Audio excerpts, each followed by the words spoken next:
Colorado health investigators reveal that unsanitary practices at University Hospital in Aurora were behind the pause in surgeries over the summer. Thanks for joining us. I'm Sam Shocker. The health department just released new reports, and state health investigators say there were stacks of trays with dirty equipment. CDPHE went on to say that in one observation, they found 17 carts with as many as 30 trays of unprocessed surgical instruments. The investigation prompted the hospital to stop all non-emergency surgeries, leading to a large backlog. However, the hospital never defined how many people and what surgeries were impacted. One patient told us her gender-affirming surgery was postponed for 2 months. The reason that I had to go in was causing me a lot of just like negative emotions in general. So knowing that like that is fixed for the future and like I'm fine makes me feel a lot better. And the hospital said it increased the number of staff members to get more instruments cleaned. The state says the hospital is now in compliance and the health department is taking no further action. So we just survived one of our first freeze warnings, but the sun is out and we'll be in the 60s today. Can you believe it? So how cold did it get this morning? 9 News Weather Impact Team senior meteorologist Chris Bianchi. Hey. Hey, Sam. Yeah, it dropped down to 27 officially at the airport, Wow. but That's cold. here at 9 News, it didn't even hit freezing for us. So it depends on which side of the metro you're on. Most of Denver did drop down to at least freezing. West side of town, Sloan's Lake, Berkeley, northwest Denver, getting down to about 30, 31. That was the coldest spot in Denver proper. South Denver, though, only dropping down about 35, 36 this morning. So very much depends on where you are. Some parts of the metro area have not dropped down to freezing yet this season. Officially at the airport, though, we've done it now 3 times. It's mid-60s right now. Hey, beautiful weather outside right now. It is just fantastic fall weather for us. Mid-fall weather, it is just glistening out. 50s, 60s Eastern Plains, 40s and 50s for us in the mountains right now. Radar quiet as could be. It's going to stay that way the rest of our day today. We'll top out a couple degrees warmer. 68 for us here in Denver. Lots of sunshine.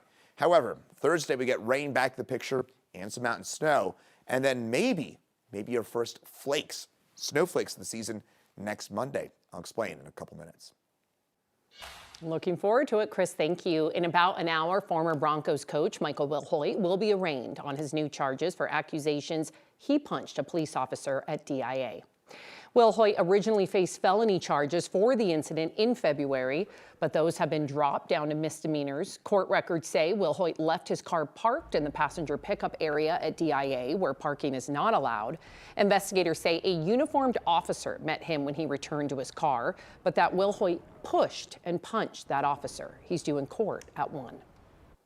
Aurora City Council has cleared the way for the police department to get facial recognition technology. They approved it in a 5-2 vote last night. Critics argue the technology does not always get information right and that it struggles in particular with identifying people of color. However, police claim it will be used to guide investigations and say they won't be allowed to detain someone solely based on a photo match. Denver Mayor Mike Johnston has delivered a budget that includes restoring a few cut programs without adding new layoffs. Turns out there is $4 million in interest from federal COVID funds the city has been holding on to for just-in-case circumstances. Like now, the mayor is planning to use that extra money to cover some of the budget demands made by city councilors, like more rental assistance funds, a food equity fund, and an immigrant legal service fund. The mayor also wants to bring back the city's parking ticket dispute system after it was cut from his original plan. He says they would pay the $525,000 cost using parking meter fees collected so far this year. Well, it is day 21 of the federal government shutdown and still no end in sight. In fact, the Senate voted yesterday on that same bill for the 11th time. It would reopen the government, but it does not include anything that the Democrats want. However, this week, the Senate is working on a bill that would get paychecks to federal employees still required to work. And food banks are preparing for an influx of need as financial assistance programs like SNAP are set to run out of money in 10 days.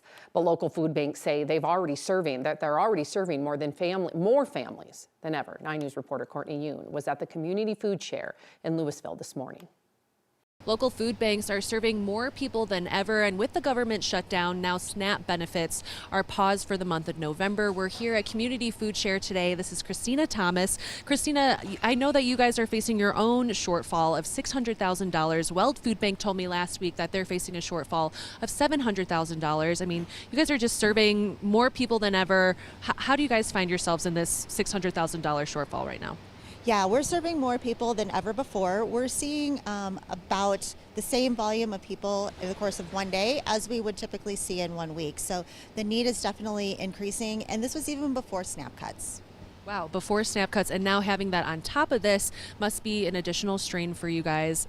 How will this impact you, seeing SNAP benefits going away starting November 1st?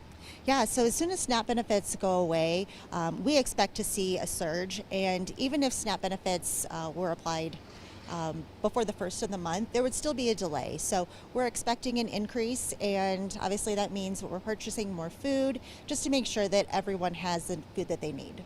Yeah, and I've been learning from the local food banks that every one meal that a local food bank can provide, SNAP provides about 9. So this is a huge gap that you guys are facing. How are you going to get through it?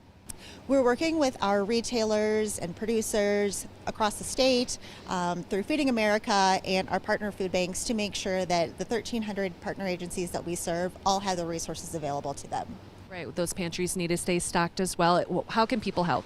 People can visit the Feeding Colorado website or our website, which is communityfoodshare.org, and you can always select the food bank that you'd like to support. And we know that we're able to extend that dollar a little bit more. Yes, you guys really can stretch a dollar. And thank you so much for having us here today, Christina. We really appreciate it. Thank you. All right, so remember, you can if you can and are able to donate, it's really appreciated right now. A lot of food banks locally are seeing unprecedented numbers. In Louisville, Courtney Yoon, 9 News.